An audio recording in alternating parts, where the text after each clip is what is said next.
اعوذ باللہ من الشیطان الرجیم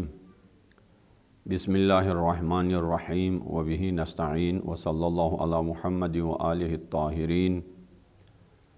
ولعنۃ الدائمۃ علی اعدائہم اعداء الدین اما بعد فقد قال اللہ تبارک وتعالی فی محکم کتابہ بسم اللہ الرحمن الرحیم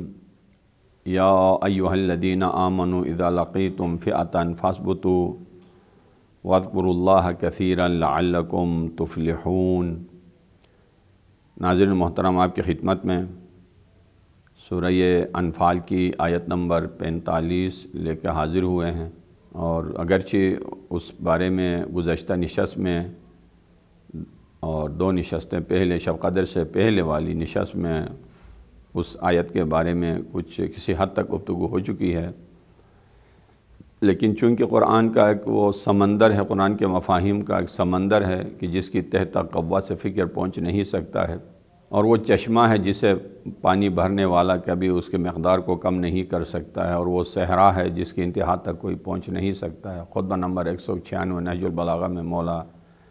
امیر المومنین علی بن ابی طالب علیہ السلام اس انداز میں قرآن کی وسعت اور عظمت کو بیان فرماتے ہیں۔ آیت کے الفاظ پہ غور فرمائیے گا کہ یا ایھا الذین آمنوا اذا لقیتم، ایمان والو جب مقابلہ کرو گے، فئۃً کسی گروہ کے ساتھ، کسی جماعت کے ساتھ، یقیناً سامنے آنے والا وہ گروہ، وہ جماعت جو برسر پیکار ہو کے آتا ہے۔ جیسا کہ آپ نے ملاحظہ فرمایا کہ اس آیت کے اندر 2 اہم امور کی طرف توجہ دلائی ہے اور ذمہ داری دی ہے رب ذوالجلال نے، کہ ایک تو فاثبتوا اور دوسرا واذکروا اللہ، یعنی ایک ثابت قدم رہو اور اللہ کو یاد کیا کرو۔ اللہ کو یاد کرنا اس لیے کہ اللہ کا وعدہ ہے کہ فاذکرونی اذکرکم، تم مجھے یاد کرو میں تمہیں یاد کروں گا۔ کتنا خوش نصیب ہوگا وہ مجاہد، کتنا خوش بخت ہوگا وہ مجاہد فی سبیل اللہ، وہ سپاہی جس کو اللہ نے یاد کیا ہو۔ جسے اللہ یاد کرے وہ جنگ بدر کے سپاہیوں کی طرح ہوتا ہے کہ ہر طرف سے اللہ کی نصرت اسے آتی ہے۔ اللہ کی یاد کرنے کا مطلب یہ ہے کہ وہ کبھی شکست نہیں کھائے گا، اللہ اسے یاد کرتا ہے کہ مطلب یہ ہے کہ وہ عزت دار ہو کہ اس جنگ سے واپس آئے گا۔ اللہ کو یاد کرنے کا مطلب یہ ہے کہ اللہ کے دشمنوں کو ختم کر کے واپس آئے گا، اللہ کا نام، اللہ کا پرچم اٹھا کے آئے گا، اور یہ ہوا بھی ہے۔ اللہ تعالیٰ نے اپنے نیک بندوں کے ساتھ یہ کیا ہے، فاذکروا، اور یہ وعدہ بھی ہے اس لیے کہ یعنی ثابت قدمی اور ثابت قدم رہو اور اللہ کو ذکر کرو، یہ گلاب اور خوشبو کی طرح ہے، یہ دونوں ایک دوسرے کے لیے لازم و ملزوم ہیں۔ ثابت قدم رہنا اور اللہ کو یاد کرنا، اس لیے کہ ثابت قدم وہ رہتا ہے کہ جس کے پاس اسلحہ زیادہ ہو وہ بھی نہیں، جو جسمانی طاقت زیادہ رکھتا ہو وہ بھی نہیں، جس کے پیچھے لشکر کی تعداد زیادہ ہو وہ بھی نہیں، جس کا دل مضبوط ہو وہ ثابت قدم رہتا ہے۔ اور دل کی مضبوطی کے لیے یہی ذکر الہی کو اللہ نے وسیلہ قرار دیا ہے۔ الا بذکر اللہ تطمئن القلوب، اللہ کی یاد سے، اللہ کو حاضر و ناظر جاننے سے، اللہ کے لیے قدم اٹھانے سے تطمئن القلوب، انسان کا دل مطمئن ہوتا ہے۔ دل مطمئن ہونے کے بعد دنیا ایک طرف ہو جائے کوئی اثر نہیں پڑتا، کوئی فرق نہیں پڑتا۔ لہٰذا اس آیت نے یہ ہمیں بتا دیا کہ انسان کسی حال میں بھی پریشان خود کو نہیں کرنا چاہیے، اس لیے کہ اگر قدم اللہ کے لیے اٹھایا ہے تو اللہ کی معیت نے نہ ابراہیم کو تنہا چھوڑا ہے، نہ موسیٰ کو، نہ کسی نبی کو تنہا چھوڑا ہے۔ تنہا اگر رہ گئے ہیں تو اللہ کے وہ دشمن تھے جو دنیا میں بھی تنہا تھے اور آخرت میں بھی تنہا۔ تو اس کے بعد فرمایا کہ وَاذْكُرُوا اللَّهَ كَثِيرًا لَعَلَّكُمْ تُفْلِحُونَ، تاکہ بہت اللہ کو یاد کیا کرو۔ یہ وہ مقام ہے کہ جہاں انتہائی پر خطر منزل ہے انسان کو اللہ کو فراموش کرنے کا۔ اسی وقت کہا گیا ہے کہ وَاذْكُرُوا اللَّهَ كَثِيرًا، معمولی بھی نہیں، اللہ کو بہت زیادہ یاد کیا کرو تاکہ فلاح یافتہ ہو جاؤ گے۔ یعنی قریب ترین، یعنی عظیم ترین وہ منزل جہاں انسان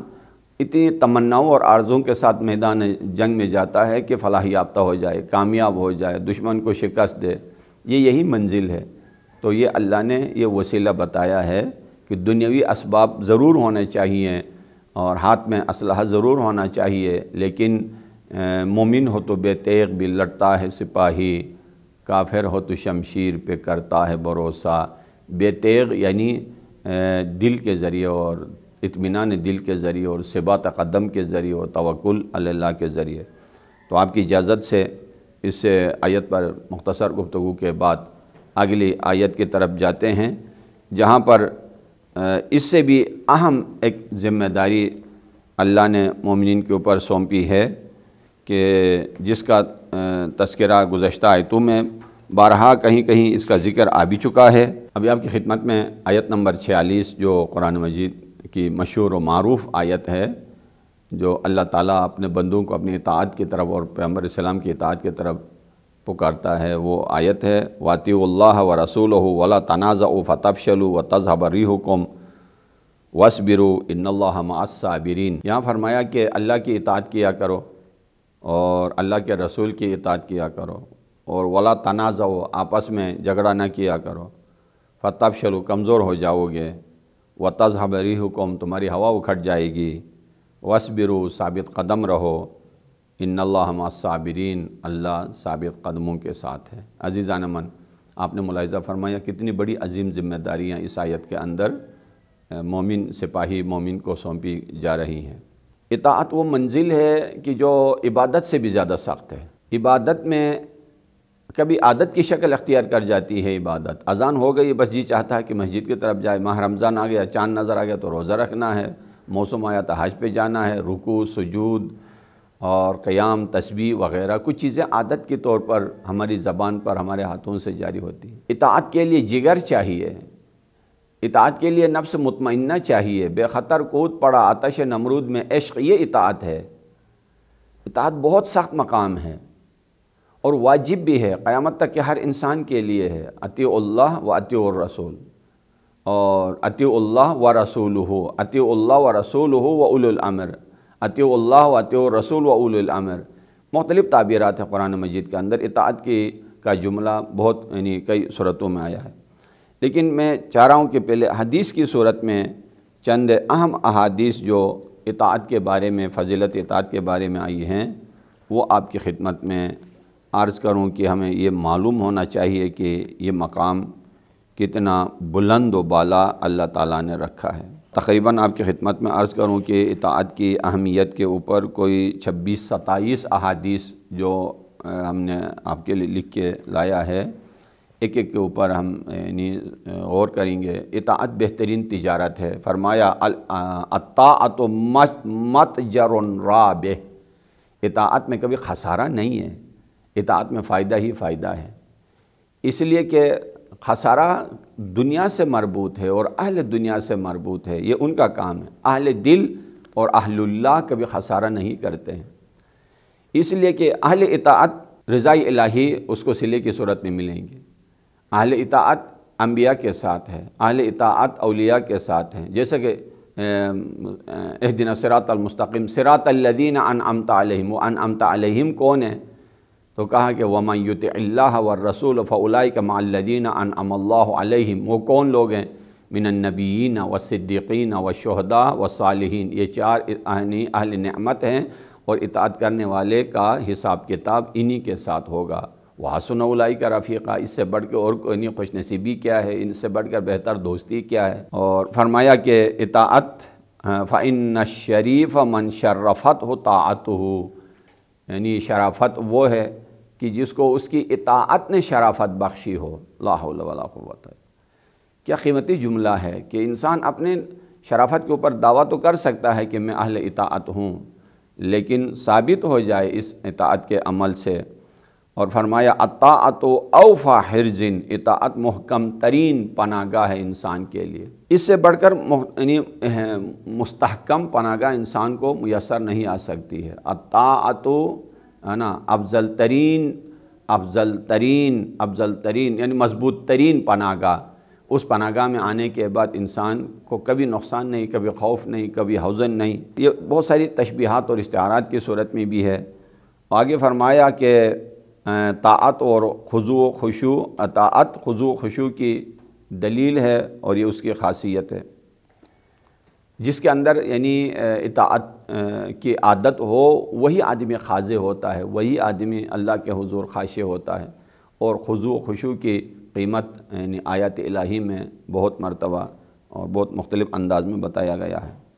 اطاعت مضبوط ترین عزت ہے۔ وہ کون آدمی ہے جو عزت کو نہیں چاہتا ہوگا؟ اور اللہ تعالیٰ نے جو نظام بنا رکھا ہے قرآن مجید کے اندر، اتنا پیارا پیغام دیا ہے، کچھ چیزوں کو اکٹھا کیا ہے اپنے اور اپنے حبیب کے درمیان۔ ان میں سے ایک ولایت ہے، ایک عزت ہے، ایک اطاعت ہے اور ایک محبت ہے۔ ان تین مثلث کے تین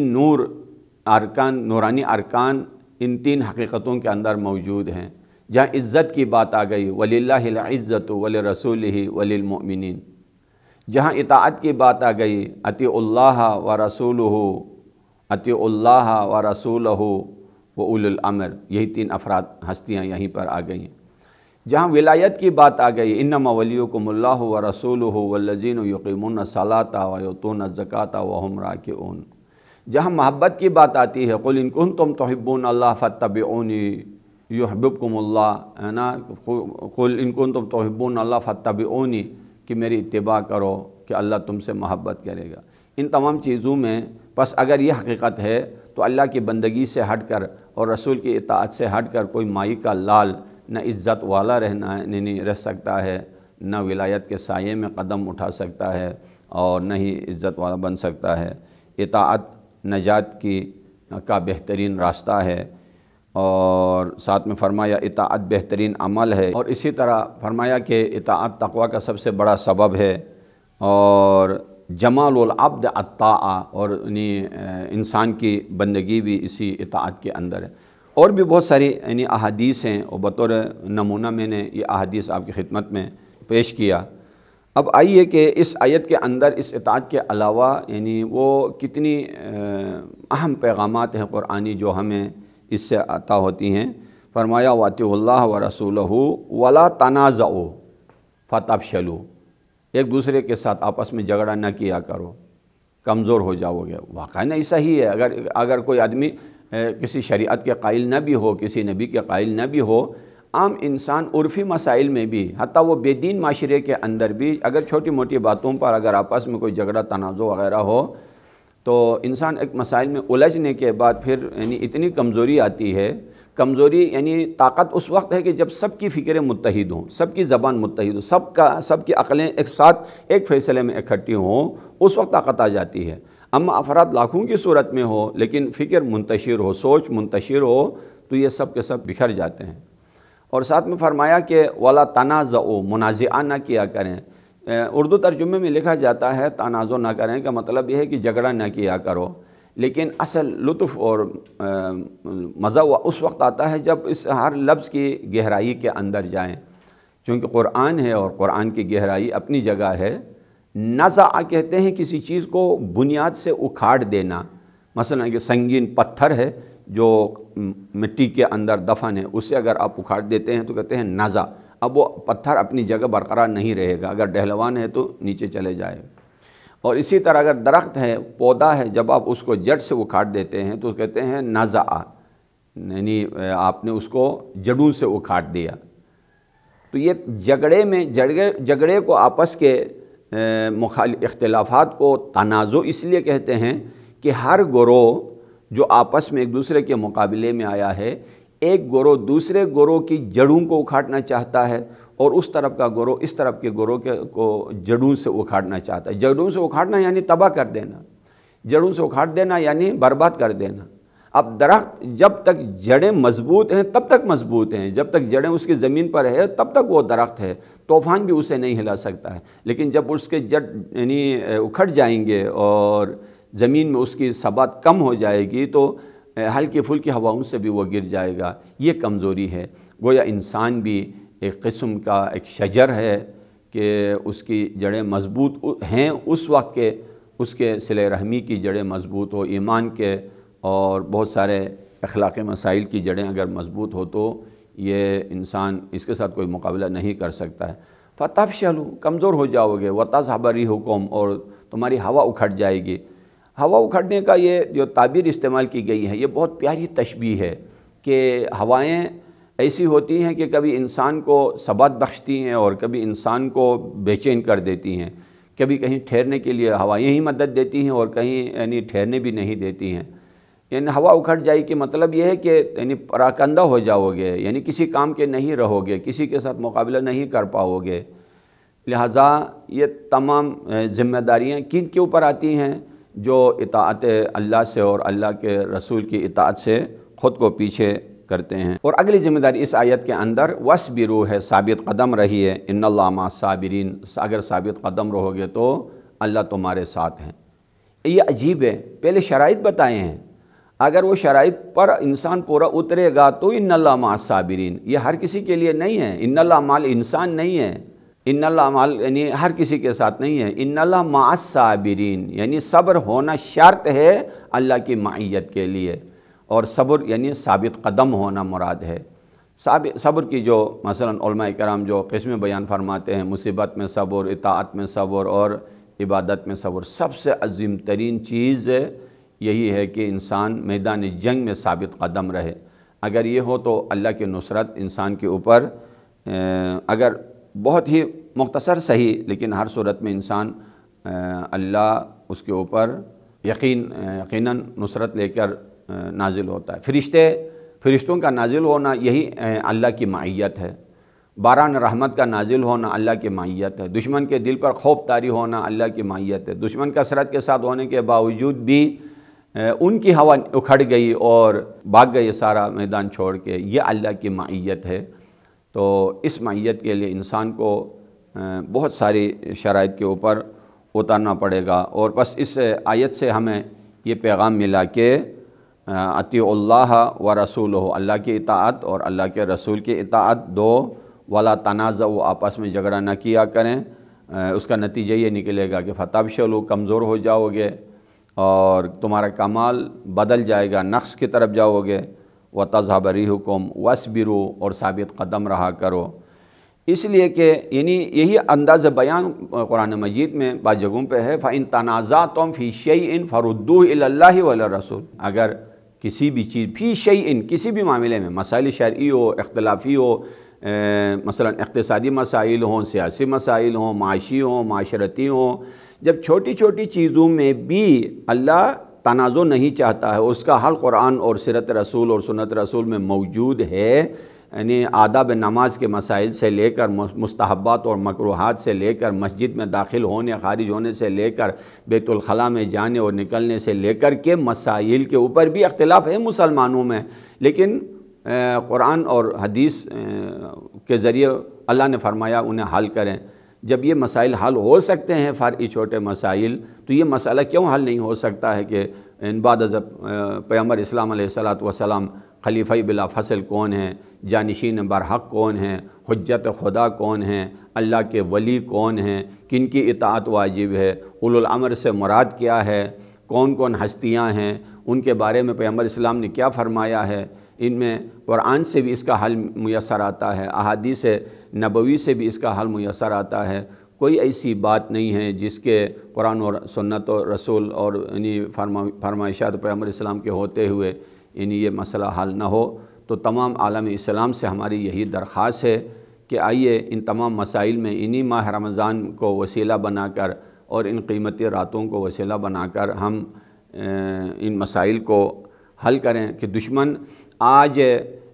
قسم خوردہ دشمن ہمیں اپنے دین سے ہٹانے کے لیے اور ہمیں اپنے آئین سے ہٹانے کے لیے لن ترضى عنك اليهود ولا النصارى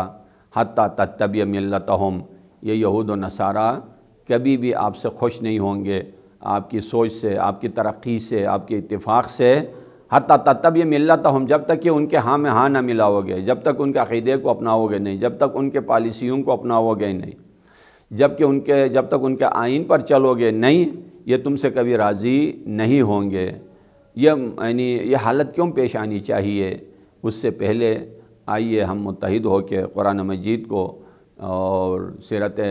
پیغمبر اسلام علیہ السلام کو اور سیرت معصومین کو اپنا آئین بنائیں اور آئین نامہ بنائیں اور آئینہ حیات بنائیں۔ ان کے بناتے ہوئے کائنات میں کوئی دشمنی نہیں ہو سکتی ہے، اور نفرت کے کانٹوں کی جگہ ہم محبت کی خوشبو اور گلدستہائے محبت پھیلا سکتے ہیں، بشرط کہ یہ خطاب بعض جگہوں پر آمنو کے ساتھ ہے، یہاں پر اس آیت کے اندر اطیعوا اللہ و رسولہ سے شروع ہوا ہے، لیکن یعنی اور بھی آیتیں ہیں جہاں یا ایھا الذین آمنوا اطیعوا اللہ و اطیعوا الرسول، وہاں ایمان کا ہونا شرط ہے، وہ مومن ہی ہوگا جو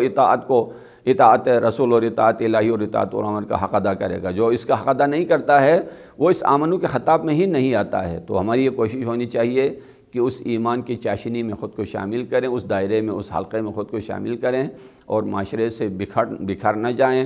اور جن کی گفتگو سے حتیٰ مسجد و محراب کے اندر بھی اگر ہوں جن کے گفتگو سے افتراق کی بدبو آتی ہے، یہ یعنی بارود کی بدبو سے بھی بدتر ہیں، ان سے پرہیز کیا جائے۔ انشاءاللہ اتحاد اور انسجام کے ساتھ عالم اسلام یکجا ہو جائیں